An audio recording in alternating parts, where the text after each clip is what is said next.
As you already know, there are limitless possibilities of filtering users in the People section. We can also set similar filtering rules in other sections: companies, deals, products, and events.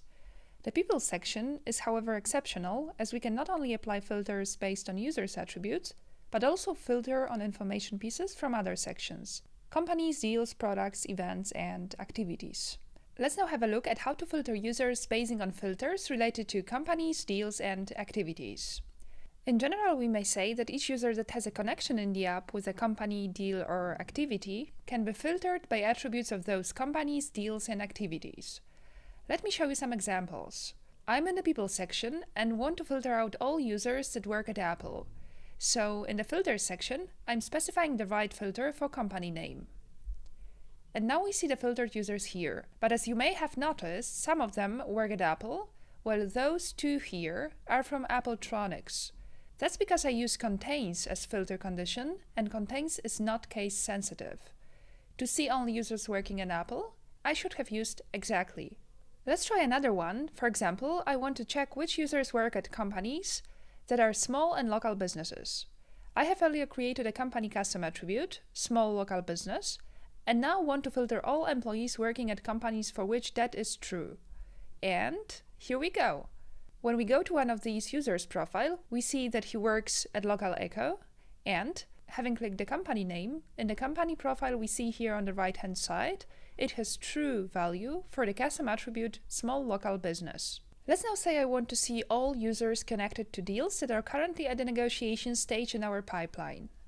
In the sales section, I can of course filter deals themselves in the pipeline or table view, but I'm now interested in users assigned to those deals, so I need to apply filters related to deals directly in the People section. Filtering users by deals may be useful, for example, when you want to analyze how much time has passed since first or last page visit of users, now assigned to deals meeting some specific criteria. So let's go back to the users. As I'm the CEO of the company, in addition to connection with deals being at negotiation stage, I want to see users related to only most valuable deals, so I will check ones with total value higher than $800. On top of that, I'm interested only in users related to deals that are still in progress, so not those that have been already lost or won. In Filters in the People section, I'm going to Deals and need to specify the proper pipeline stage, so I'm selecting Negotiations here, and then value greater than $800 and status in progress. It looks like I have 3 users involved in deals meeting those criteria. After entering the user's profile, we see the information that he's related to the deal of the value of $2,500. I also want to know which users are related to activities of Hannah Williams, who is one of my best agents, and that have not been done yet. Under Activities, I'm selecting Hannah as assignee, and then for isDone attribute, which is a true-false boolean, I'm going for false. And now we see that at the moment, the only activity on Hannah's plate that has not been done yet is related to the user Oscar Plumlee.